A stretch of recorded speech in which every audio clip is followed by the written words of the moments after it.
Oh, hello everybody. Welcome to Sunday Night Ghost Stories Extra, because we are on a Wednesday, and I've just noticed that one of my tea lights is struggling a bit here tonight. Oh, it's gone out. It's gone out, derp. And we haven't got a lighter to hand. Oh, disaster. What a great start to the show. Let's just pour a little bit of that out. Good start to the show, that. So here we are in the library. As you can see, I've got his derpy lurpiness perched on my leg here, digging his claws in, which is why I can't get up and grab a... Do you know what? I'm so OCD. Come on, you. Off you get. Off you get. Let's go and grab a lighter.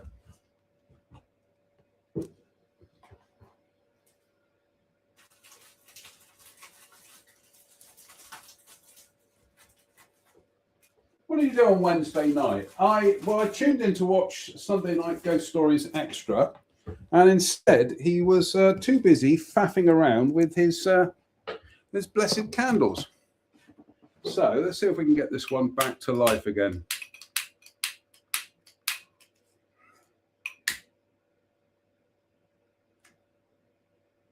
Yeah, I think that'll do. I think that'll do it. Should we start again? Welcome to Sunday Night Ghost Stories Extra, because we're on a Wednesday. What are we reading? We are still reading the excellent Haunted Places of Scotland, which is absolutely banging. What are we drinking tonight? Well, we're on to the subscription beers tonight. So the first one we're going to have is called Tyre, or Tyre. That's it, with these lovely illustrations on there. It just says Tyre. And then on the back, it says Bureau Prost. It's 4.6%. Hoppy lager. Oh, not a lager drinker, but anyway. Inspired by the nomadic caribou and an Inuit legend, this beer honors Tyre, a woman who was turned into a white caribou by an evil shaman. Rescued by Etasak through magic, her story reminds Inuit hunters to show kindness to white caribou as they may be enchanted. Ingredients: water, no, he's not in there. Water, malted barley, wheat, hops, yeast, blah, blah, blah. Yeah. So there's your... I thought it was a cow, but apparently it's a white caribou. And there are other illustrations on the side. I love these subscription beers. I just can't afford them, quite frankly. But never mind. Right. So we'll carry on pouring the Carry On film that we never got. And we're 5 minutes into the show, and already we have a dead soldier. So run, VT. Oh, it's jolly nice of you. Hello, dead soldier. Seen plenty of those in my time. And what are we washing it down with tonight? We are washing it down with the single grain Scotch whiskey from Lidl, which is 40%. So we're going to get some sleep tonight, Derp. Are you coming up? Come on. Come on. You are holding up the ghost story. No, he's not going to hold up the ghost story. So where did we get up to last time? We'll go back to Buckley Arms Hotel, St. Boswell's. Standing beside the green in the pleasant village of St. Boswell's, the Buccleuch Arms Hotel was built by the 4th Duke of Buccleuch to accommodate his friends and guests when he was hunting, in the Borders, and hence the name of the hotel. The Buccleuch Arms is now a fine and welcoming establishment. The building is said to be haunted by a ghost known as Peter, believed to be the last man hanged in Jedburgh sometime in the 1950s, although the bogle is said to be mischievous rather than frightening. His apparition has been reported. Well, we have read this one on Sunday. His apparition has been reportedly seen on several occasions, including at Hogmanay 2005 and other activity is reputedly the hiding and moving of objects. I think I've got a bogle in this house, Dirk, because things are always being moved and hidden. And I like to think it's a bogle. I like to think it's a supernatural entity, but chances are it's me with my defective memory. So anyway, let's just change. That's better. That's a bit more dramatic. What do you want, Dirk? I think we will try some of this. I think we will try some of this. Oops, Daisy. That's a full one. Tyre or tier. Cheers, me, but I'm not a lager drinker. Cheers, me dears.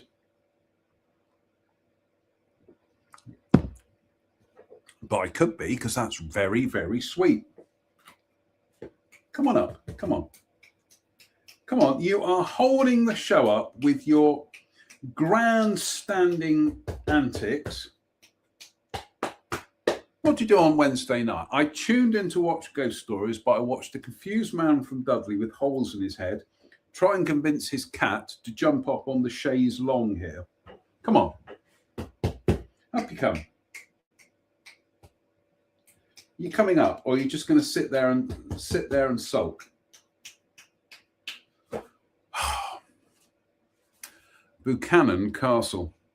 Buchanan Castle, a huge, impressive, castellated ruin dating from the 1850s, incorporates an old castle.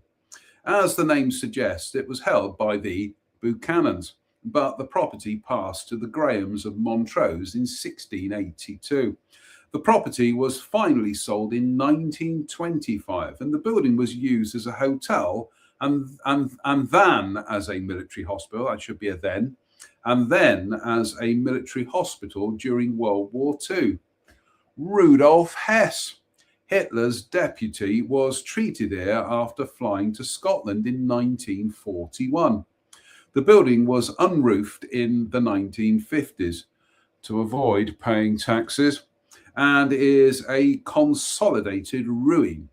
A golf course occupies much of the formerly landscaped grounds, which had been remodeled by Capability Brown.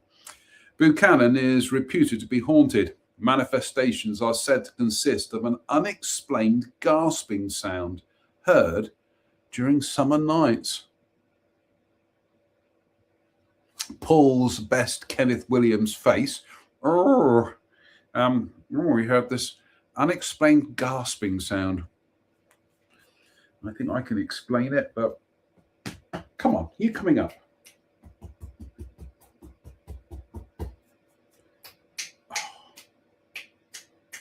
That's all I've done today is try to charm and carole recalcitrant cats. No, you can sit there. You've got to see him. He's literally sat on the floor here, glaring at me. So cheers, me beers. I think we'll have a bump when we get to the 15-minute mark. Buckholm Tower. Buckholm, a ruinous tower built by the Pringles in the 16th century, has a gruesome story associated with it. During the covenanting troubles of the late 17th century, the laird of the time was a cruel man and spent his time persecuting those attending illegal conventicles, the open-air services of Covenanters. Pringle captured several Covenanters, took them back to the dungeon at Buckholm, and there impaled them on hooks hanging from the ceiling. The hooks are still said to ooze ghostly blood and to move by themselves. Pringle, however, was cursed by the wife of one of his victims and afterwards lived in great terror as if pursued by ghostly hounds. Pringle's death has reputedly been seen running from a pack of dogs on the anniversary of his death, and screams and cries are supposedly heard coming from the dungeon of the tower on occasion. Paranormal investigations were undertaken by Spectre, www.freewebs.com/UK Spectre. Want to be part of the show? I think you can be part of the show. Slange me via everybody in the magnificent Rush beer glass. So thank you. Thank you, viewers Kirsten and Steve in the United States for that. God bless you.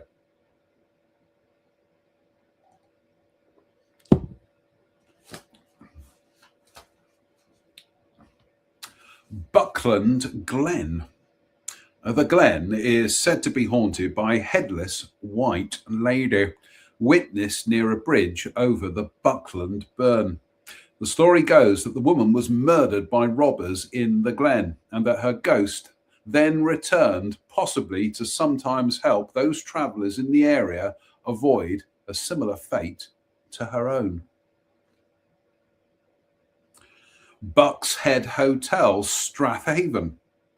Bucks Head Hotel is said to be haunted by the bogle of a girl, witnessed in different areas of the hotel and said to appear to be about 16 years of age. One sighting was apparently made at the foot of the stairs when the ghost was described as being clad in a white blouse, long dark skirt and a large hat. There is more than one version of the story behind the haunting. One goes that the poor girl found herself pregnant and hanged herself in one of the rooms. Another that again she got pregnant, but her lover put a rope around her neck and put her on the back of a horse, and then caused the horse to gallop off, throttling the girl. The second phantom is said to be that of a very young girl, perhaps 3 or 4, who is reputedly still searching for her one-eyed cat. The third ghost is reputed to be that of a former owner. Other manifestations are said to include a television switching itself on and off, a jukebox playing by itself, unexplained footsteps, shadowy apparitions witnessed in the bar area, and a female member of staff being slapped by an invisible hand, leaving a print on her face. A paranormal investigation was undertaken in March 2008 by West of Scotland Paranormal Research, www.wospr.com, buckshead.htm. All these are all beautifully short. What's that you say, Derp? Oh, you think I should have a bump in a minute? I think we should have a bump after this next one. So slange me via everybody. Nice, this lager. I'm not a lager drinker, but not bad.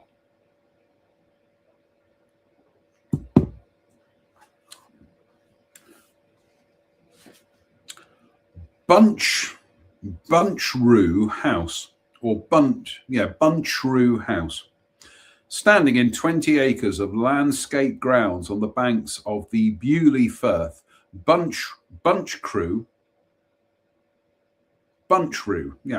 Standing in 20 acres of landscape grounds on the banks of the Bewley Firth, Bunchrew House is a fine, partly pink-washed baronial mansion dating from the 17th century and later, although incorporating an earlier castle or dwelling of 1505. Bunchrew was a property of the Frasers of Lovat, but was sold to the Forbeses of Culloden in 1622. I've got the beer hiccups, do apologise. One of whom, Duncan Forbes, was Lord President of the Court of Session and died in 1747, which is about 13 minutes to 6. The property was bought back by the Frasers in 1842, and the house has been used as a hotel since 1986. The house is said to be haunted by the ghost of Isabel, wife of Kenneth Mackenzie, 12th Chief of Mackenzie, although the ghost is reputed to be a gentle spirit. A portrait of Isabel hangs in the hotel. 1986. Goodness me, I was halfway through my BTEC National Diploma in Graphic Design at Western School of Art. Still feels like the recent past, quite frankly. 40 years ago. I know. Where's the time go, Derb? Well, it goes that way. But anyway, cheers, me beers. Have we been joined by a viewer, David? I think we have. So let's have a look. Oh, that single grain is lovely. And it's viewer David, and he says it's midweek ghost stories. It is indeed viewer David. So, yep. So we will crack on with, I'll tell you what I've been up to at half time. Burghley Castle. Although once a large and imposing castle, Burghley Castle now consists of a ruined fourth-storey tower joined by a surviving section of courtyard wall with a gate to the corner tower. Burghley was a property of the Balfours of Burghley from 1446. In 1707, Robert Balfour, master of Burghley, fell in love with a young servant girl and was sent abroad to forget her. On leaving, he swore if she married, he would return and kill her husband. She married Henry Stenhouse, the schoolmaster of Inverkeithing, and Balfour duly returned and then shot dead the poor man. Burghley fled but was captured, tried, and sentenced to death by the axe. He managed to escape, however, by changing clothes with his sister, and he fled to the continent. He fought for the Jacobites in the 1715 Rising, after which the family were forfeited. Burghley died unmarried in 1757, which is 3 minutes to 6. The castle is said to be haunted by a grey lady known as Grey Mary or Grey Maggie. Read that again. The castle is said to be haunted by a grey lady known as Grey Mary or Grey Maggie, said to be the ghost of Lady Margaret Balfour. Bye, Derp. Bye-bye. Where are you off to? You fed up, are you? Yeah. You must watch the show. What are we up to? Right, let's have another swig of that. What are we up to? 19 minutes, yeah. Cheers, me beers. Oh, lovely. Slange.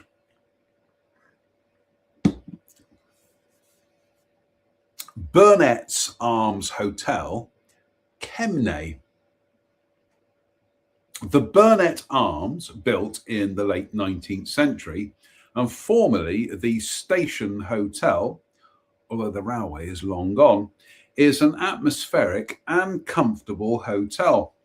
The building is said to be haunted by the phantom of a woman wearing a pink wedding dress, spotted most often in the lounge bar, and believed to be the ghost of a former landlady, Maggie Dufton, who died in 1934. The story circulated that Maggie was buried in a walled-up vault in the basement of the hotel, and that in a second coffin was all her accumulated money. In 2008, however, the vault was broken into and nothing was found. The apparition, however, is reported to have been seen on several occasions, including when a member of staff was cleaning at night and saw a phantom appearing through a locked door. Or like this next one, Buster House. B-U-S-T-A, Buster House. Wasn't he the lead singer of Bad Manners? No, it was Buster Bloodvessel. I'll just have a quick look. Do we play catch up with the photographs? No, we'll do that just before half time. Yeah, I think we'll have what are we up to? 21 minutes. Oh, we've got some more likes as well. Good Lord. Good Lord, we are popular tonight. Cheers, me beers. Oh, lovely. Slange. Oh, right. Buster House. Located on Muckle Row, to the north of the mainland of Shetland, Buster, pronounced Booster, got that wrong, didn't I? Booster, pronounced Booster House, is a tall, harled and whitewashed mansion set in a picturesque, tranquil location with its own harbour and extensive policies. Which is more than can be said for Reform UK.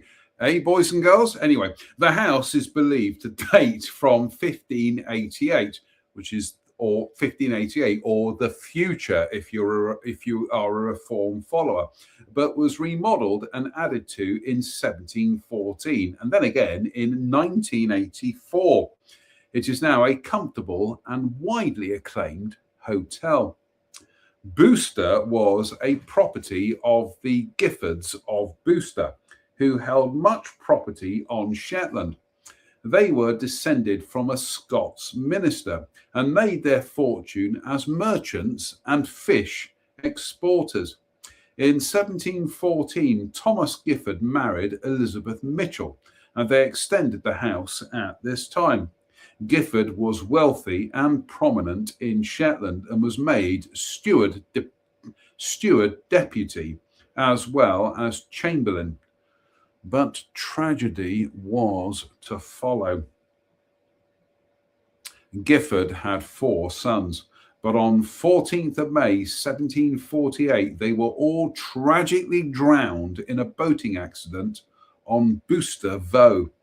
This left Gifford without a male heir until Barbara Pitcairn, a pretty maid or guest, depending on the version, said that she had been secretly married to John, the oldest son, and was pregnant by him. She had papers to prove the marriage took place, and when she had a son, Gideon, he was adopted as Gifford's heir. Barbara was shunned, however, by Gifford and his wife, and she was forced to leave Booster. She died at just 36 in the house of a poor relation in Lerwick. It is said that her sad ghost haunts the building, searching for her son. Gideon himself had no direct heirs, and the resulting lawsuits about who should inherit the property left the estate impoverished. There have also apparently been several sightings of an apparition in the Linger room. The ghost is said to be a grey-haired woman in a brown dress and lace cap. It does not appear to be Barbara, as she was young when she died, and it may be the bogle of Elizabeth Mitchell, wife of Thomas Gifford. Other manifestations are reported to include the sound of heavy footsteps coming from the Fowler room when unoccupied, reported by a guest in the room below. Lights and other electrical equipment have also turned themselves off and on. Lights and other. I thought that was a continuation there. Try it again. Other manifestations are reported to include the sound of heavy footsteps coming from the Fowler room when unoccupied, reported by a guest in the room below. Full stop. Lights and other electrical equipment have also turned themselves off and on. Full stop. Disturbances are said to be more prevalent in May around the anniversary of the death of the Gifford brothers. 26 minutes.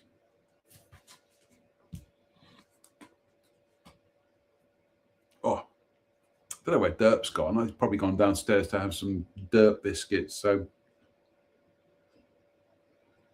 oh, we got some fan mails turned up on the old iPhone. So cheers, me beers.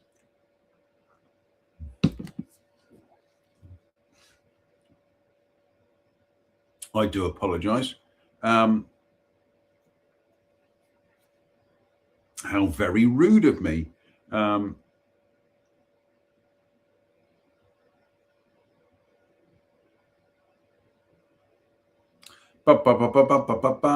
just having a quick look at the. I'm just going to have a quick look at the football scores to see who's playing tonight. Who is playing tonight? It's Newcastle versus Man City versus Newcastle. Blah blah blah blah blah blah blah blah blah blah. Oh, John Virgo's passed away. Goodness me. Oh, that's sad. Anyway, I don't mean anyway. I don't mean that in that sense. I didn't mean to be dismissive of the late great John Virgo. Big part of my teenage years, actually. Right. Bayer Theatre, St Andrews. Oh, the beer burps at 27 minutes and 53 seconds. Oh, let's get it out. The burp, that is. Bayer Theatre, St Andrews. The theatre was converted from a byre in 1933, but this was demolished in 1970 and a new venue was found for the theatre. This building was itself closed in 1996 for a major renovation to provide increased facilities, and the refurbished theatre hosts music, drama, dance, and comedy. The theatre was said to be haunted by a ghost known as Charlie. Manifestations consisted of cold feelings on the stairs leading to the green room, and the impression that a person was pushing past when nobody was apparently present. Oh, these are all beautifully, absolutely fabulously short. Oh, my goodness me. I'm just going ahead a couple of pages. Oh, it's bliss, this book. What are we up to? 29 minutes. Right. We will do the last story for this section of the show, and then we'll do half time, and then we'll go on to part 2 of tonight's ghost stories. So cheers, me beers. Delicious. Slange. Deliciouser. And I don't know why my beer mat is a bit sticky. I do know why it's a bit sticky, because it's a little bit of scotch on it. Right. Last one for part 1 of the show. Cairney Flappet Castle, Strathmiglo. Nothing remains of Cairney Flappet Castle, which stood to the east of Strathmiglo and had a large moat. A possession of the Scott family, the castle is believed to have been quickly and poorly built, earning it the nickname Cairney Flappet after a visit by James V. The castle was demolished in 1734 and the town hall steeple was built from its remains. Cairney Flappet Castle is said to have had a brownie, which is reputed to have stolen food from the stores. Right. Time. Oh my goodness me. What to report at half time? Right. Well, it's been a full day of pretty much a full day of work. I was up at stupid this morning, cracking on with work, and then I had to pop out to do things. The first of which was a walk with Reg, a 2 Reg walk. So, what did we do today? Because it was Reg's birthday yesterday. I'm not going to embarrass him by saying how old he was, but he's 71 for goodness sake. I mean, I've known Reg since he was in his 40s. Goodness me, no, 20s. I first met Reg when, as a teenager, we went to the Clevedon Mercury on a school visit in, checks notes, 1983. And and we were shown the new CompuGraphic typesetting equipment there. And we had a photograph taken for the paper. And in the photograph, it says, typesetter Alan shows students from Gordano School the latest CompuGraphic typesetting equipment. Anyway, fast forward 11 years or 32 years ago, I ended up working for the Clevedon Mercury and started working with Reg, Alan, aka Reg, and I dug out this article and I said, look, I met you 11 years ago. And he said to me, yeah, I remember you. You were a really surly git. And thus was born our friendship, which has had some ups and downs. But anyway,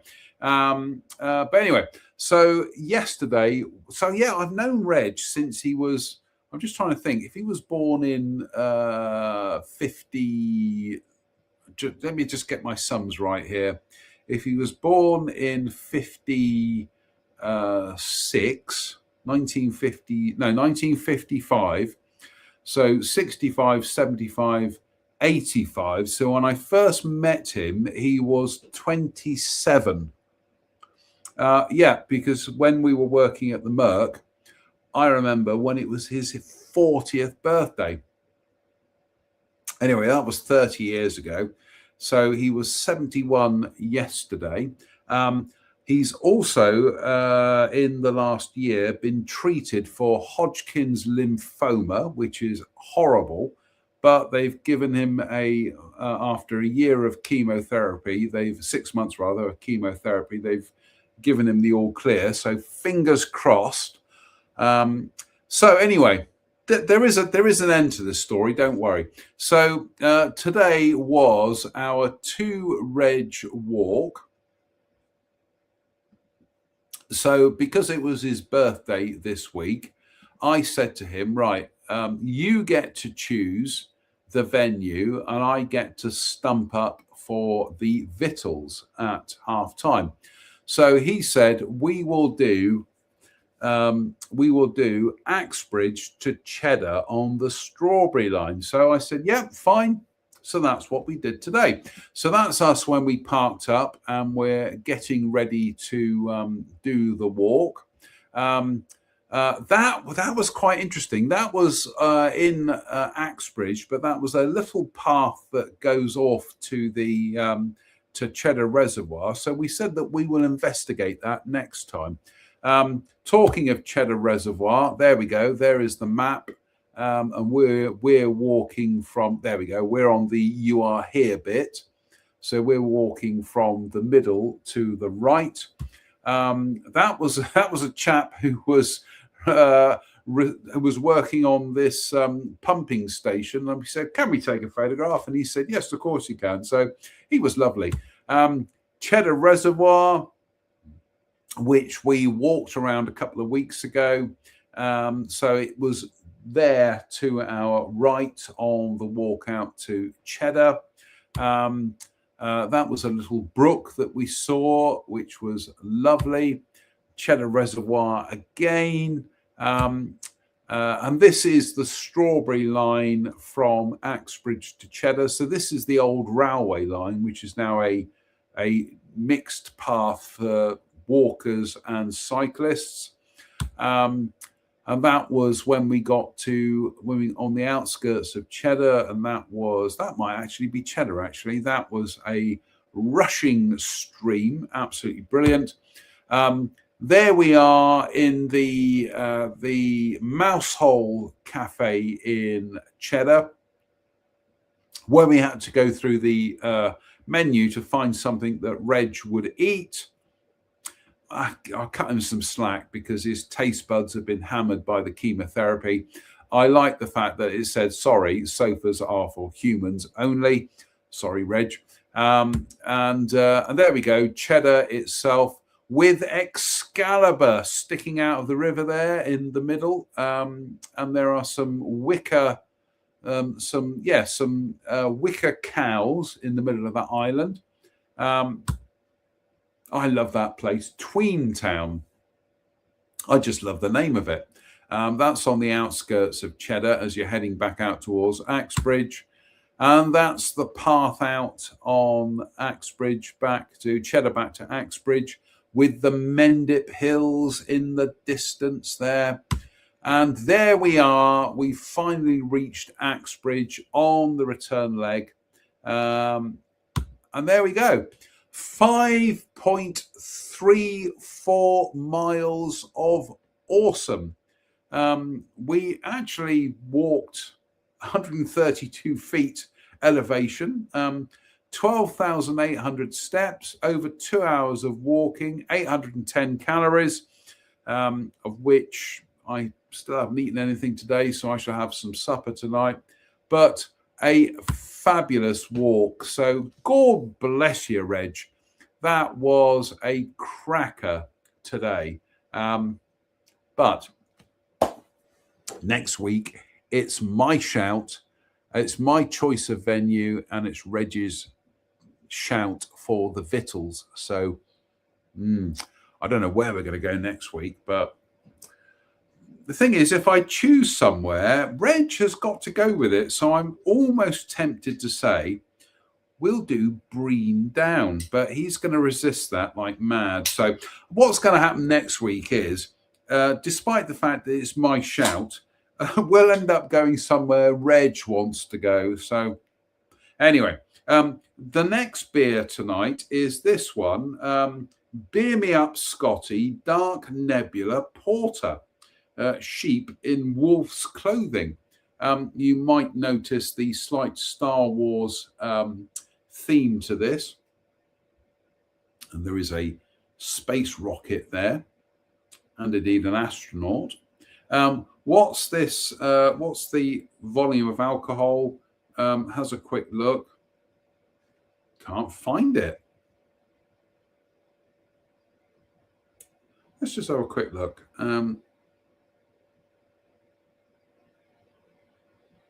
3.4. That's not even trying. Seeing as some of the stuff I've had has been nearly 7.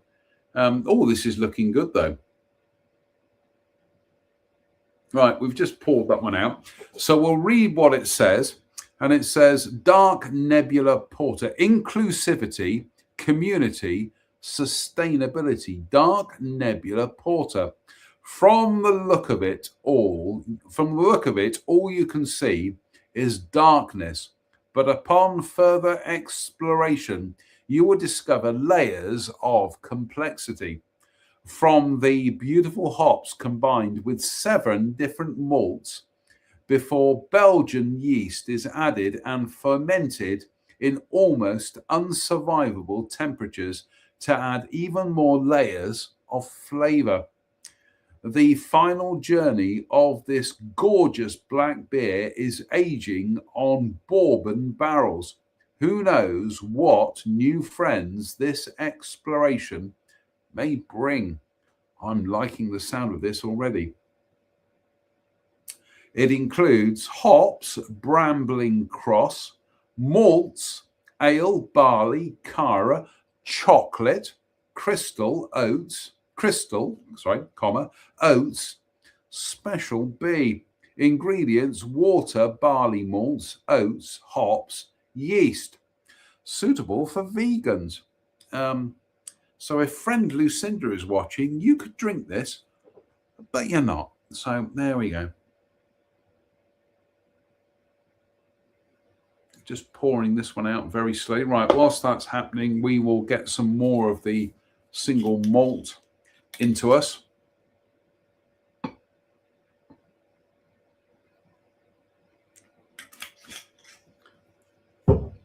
As I say, sheep in wolf's clothing. Where's this come from?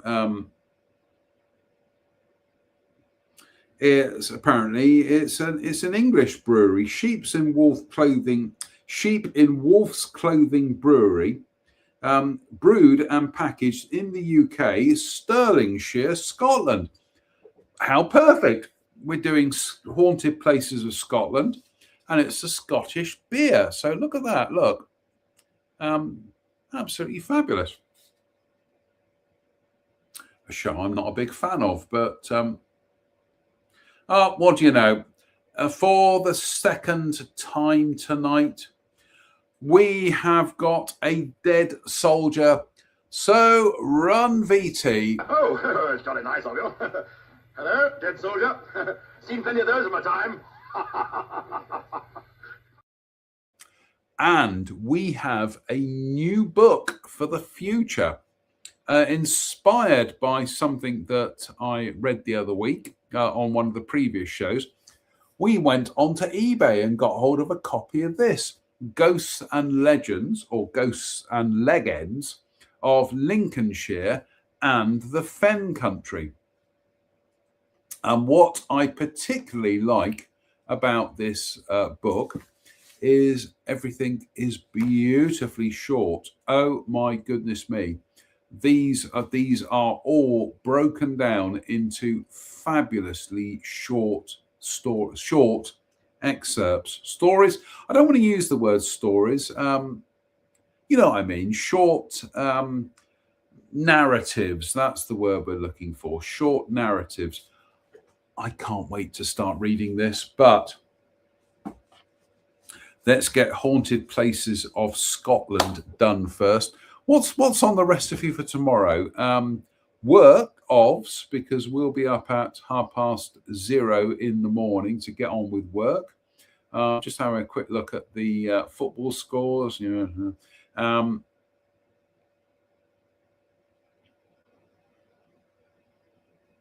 Oh my goodness me, there's a surprise. Question time tonight. What do you know? They've got a Reform MP on there. Who would have thought it? It's not Farage for a change, but oh my goodness me. Isn't that ironic that the BBC keep giving Reform a platform? They'll be the first victims of any Reform government. They just beggars belief.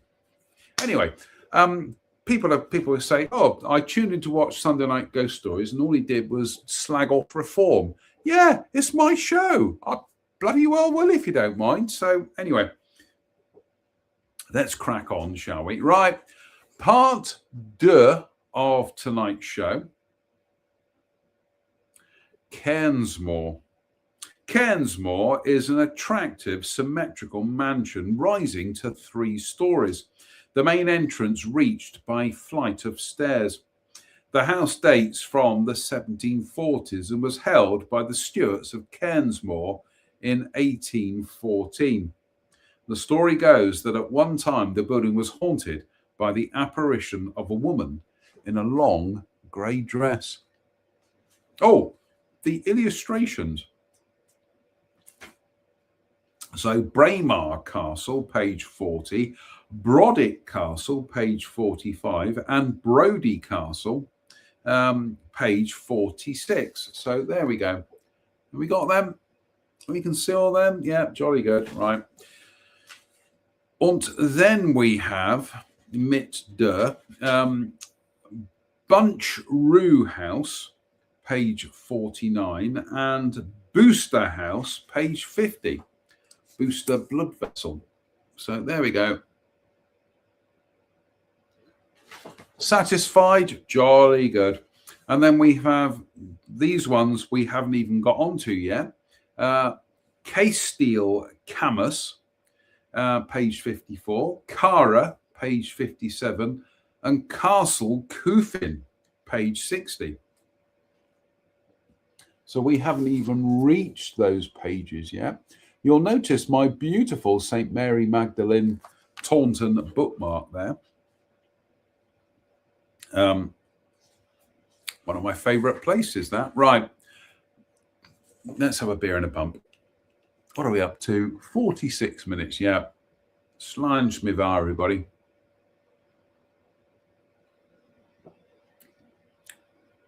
Oh, my goodness me.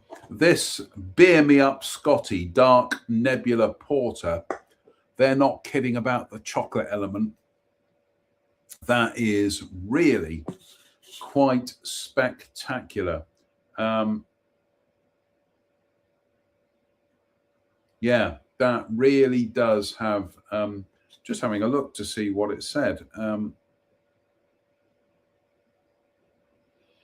Yeah, that really does have, was it? No, I'm sure it wasn't the lager that had the chocolate.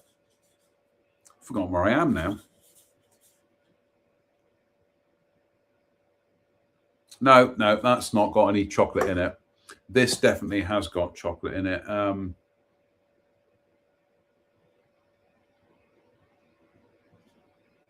Yeah, more ingredients: malts, ale, barley, cara, chocolate. Yeah. Anyway, Castile Camas.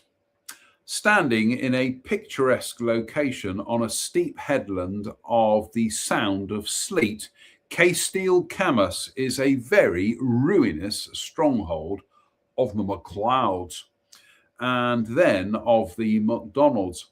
The castle was still occupied in 1632, but by 1689 had been abandoned and was decaying, much of the stone being used for the nearby farm.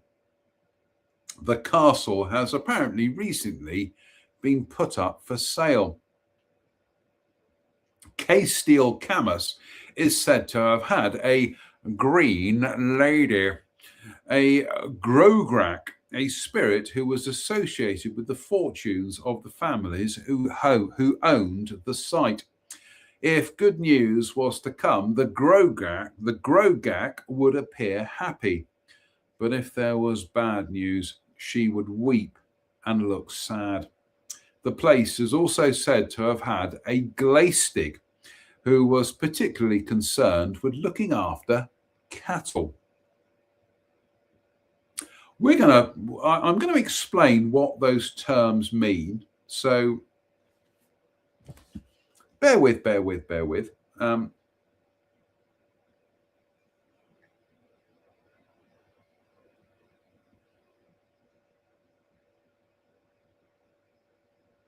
No, that's not how you spell it, JM.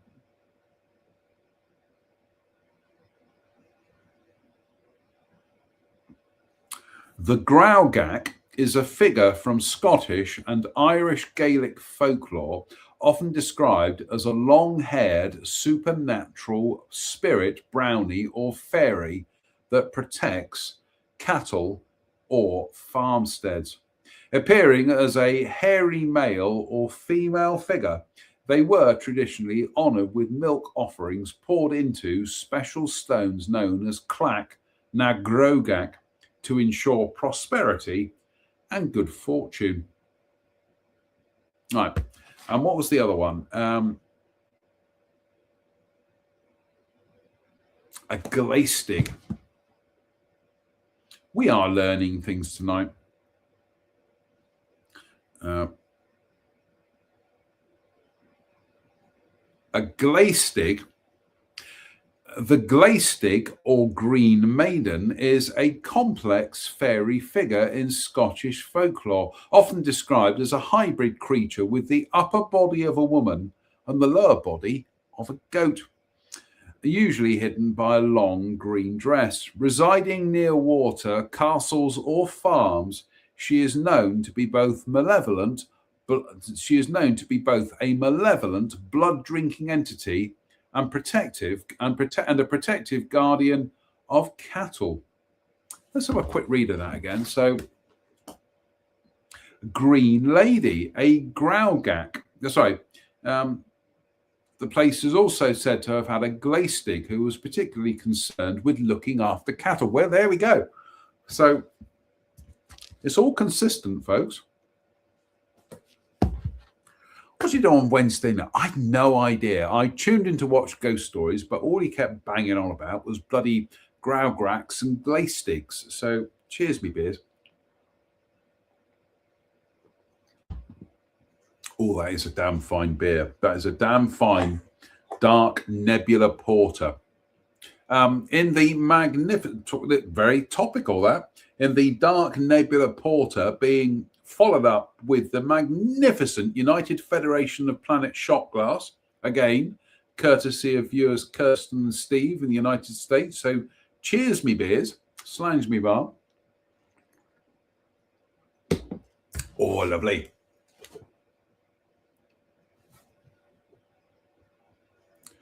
K-Steel, K-Steel, Nanigin, Ruidi, Loch Avic. I've murdered that, but never mind. On an island in Loch Avic, not much remains of an old stronghold called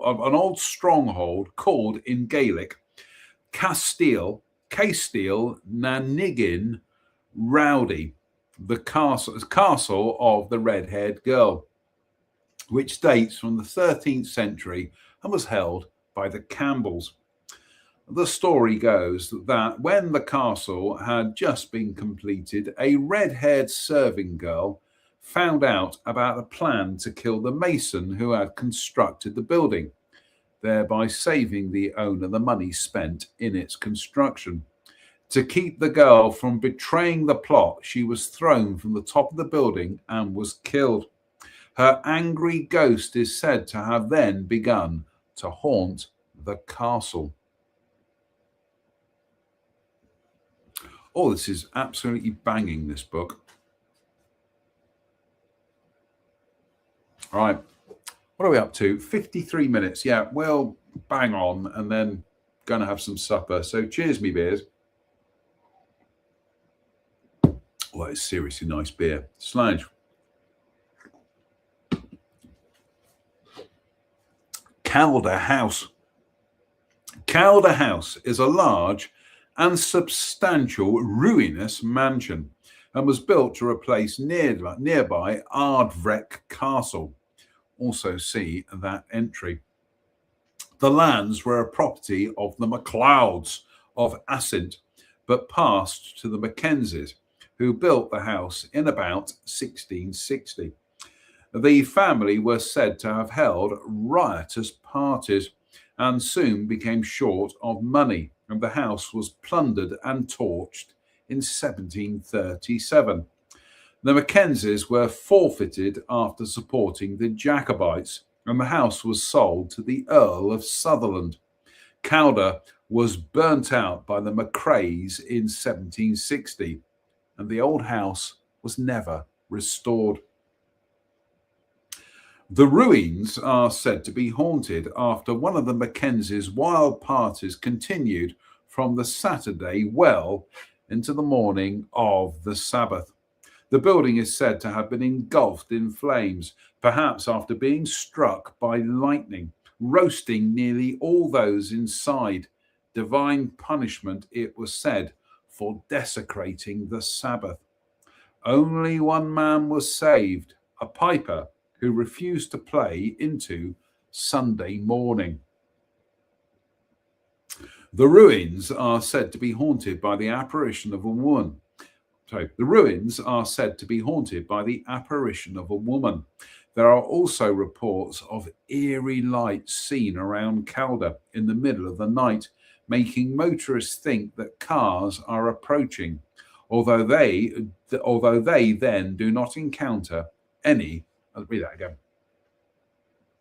There are also reports of eerie lights seen around Calder in the middle of the night, making motorists think that cars are approaching, although they then do not encounter any other vehicles.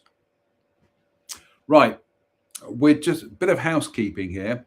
Yet again, another ghost story to do with parties that run into the Sabbath and pipers. I'm looking at you, Stanton Drew, just over the hill, although in that particular story, the piper encouraged everybody to carry on dancing and making merry into the Sabbath, at which point they were turned to stone, hence the standing stones at Stanton Drew. But it's amazing how many times this trope resurfaces into folklore. So, interesting, right? What are we up to? 57 minutes. We are rapidly running out of show. So stand with bar, everybody. Oh, your good health.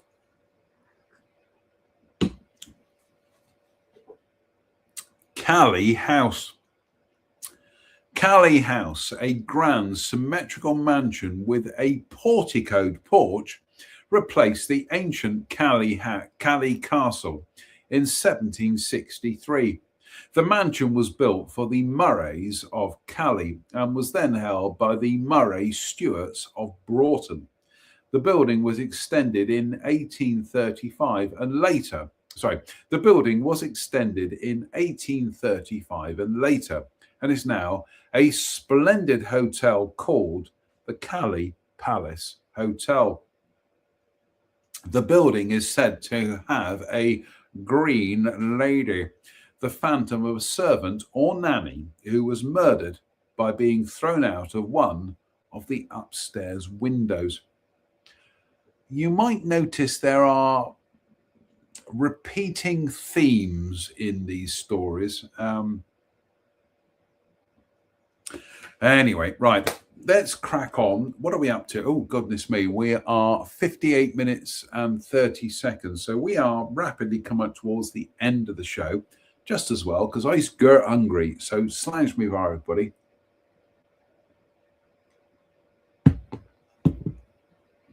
I don't know where Derp is. He's probably under the bed because I've got a double bed. Doesn't like to boast. And it's got sliding compartments underneath for storage. Derp has discovered that one of the compartments is open, so he likes to sleep in there. So I'm not complaining because it means I get an uninterrupted night's sleep without him jumping on the bed. So cheers, me beers. I can see we're going to have a third bump tonight. So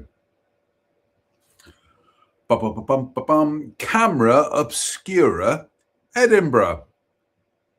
The Camera Obscura is housed in the Outlook Tower of 1853, originally Short's Observatory, while the bottom stories date from the 17th century. The Camera Obscura gives a brilliant moving image of the surrounding city, and the scene changes as a guide operates the camera system of revolving lenses and mirrors. There is also a rooftop terrace and exhibitions on international holography, on pinhole photography, and on Victorian Edinburgh. The building is said to be haunted, and a phantom of a man in a long grey coat and hat, dressed as if from the 1930s, is reported to have been observed in the upper chamber, while the bogle of a lady in a brown dress oh, the beer burps again, do apologise.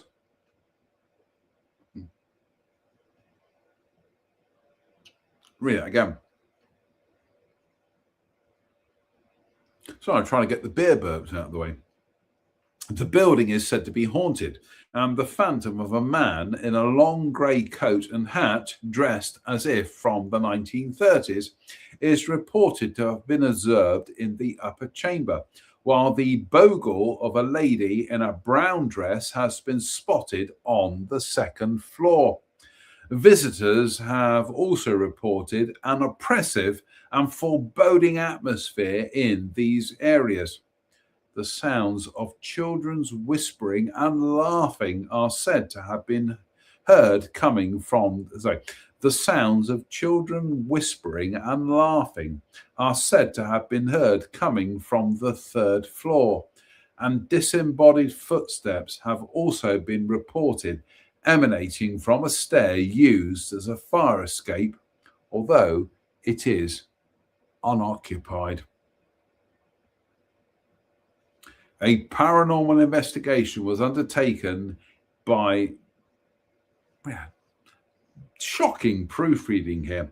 A paranormal investigation was undertaken by, in June 2007, Ghost Finders, www.ghostfinders.co.uk/camera obscura HTML, and in February, in May, and in July 2008 by Scottish Society of Paranormal Investigation and Analysis, www.sspia.co.uk. Proofreading.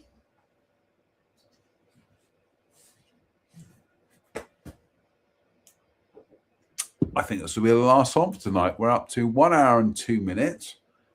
Cheers, me beers.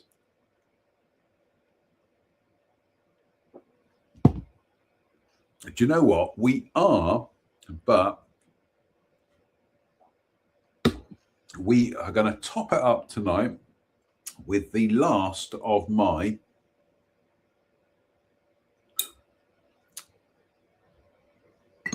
gin. My slow and blackberry gin. Oh my goodness me. There we go. For the third time tonight, and Run VT. Oh, it's jolly nice of you. Hello, dead soldier. Seen plenty of those in my time. I just love Nigel Patrick's face. He's just like, what a dick. Anyway, there we go. That's the last of that. So, last one for tonight. So let's crack on with Cameron House. Set in a picturesque position on the banks of Loch Lomond, Cameron House is a castellated mansion dating mostly from 1830, which is about 6:30, and following a fire was remodelled in 1865. The mansion may incorporate an earlier house. The lands were held by several families before they were sold to the Smollets in 1763. No, not that Smollett. Do you know what? For some reason today, the story of Jesse Smollett kept coming up on my timeline, and I meant to go back and reread what it was that presaged his fall from grace. I'm sure it was an assault allegation that he said had happened to him. But anyway, we'll cross that bridge when we come to it. Anyway, the mansion may incorporate an earlier house. The lands were held by several families before they were sold to the Smollets in 1763. Dr. Johnson and Boswell visited in 1772, and Tobias Smollett, the well-known author, came from the family. The Smollets sold the property in 1986, and the house is now a luxury hotel and leisure centre. One of the rooms of the house is said to be haunted, with objects appearing which in reality do not exist. The freezing of Loch Lomond was once reputed to herald a death in the resident family of Cameron House, but over the years this was shown not to be true.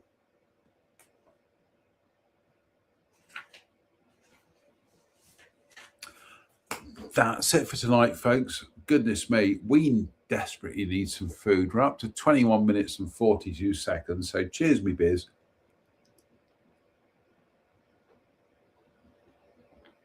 Honestly, I have done over 5 miles of walking today.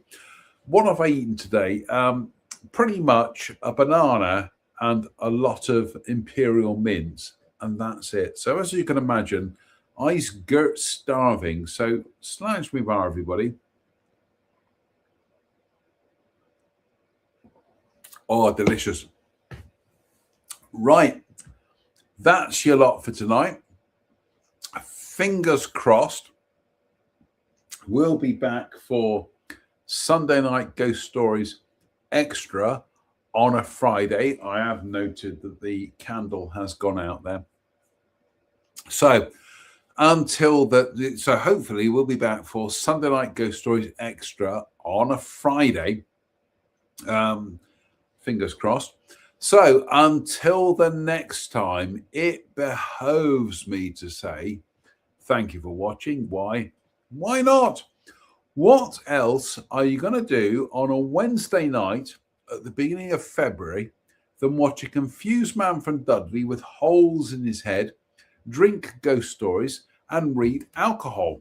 Well, I'll tell you what you should be doing, folks. You should be following the EFL semi-final. Oh, Newcastle have got a goal back.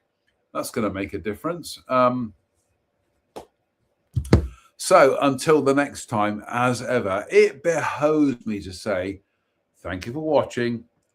Stay safe, stay out of trouble, and please don't have nightmares. Good night.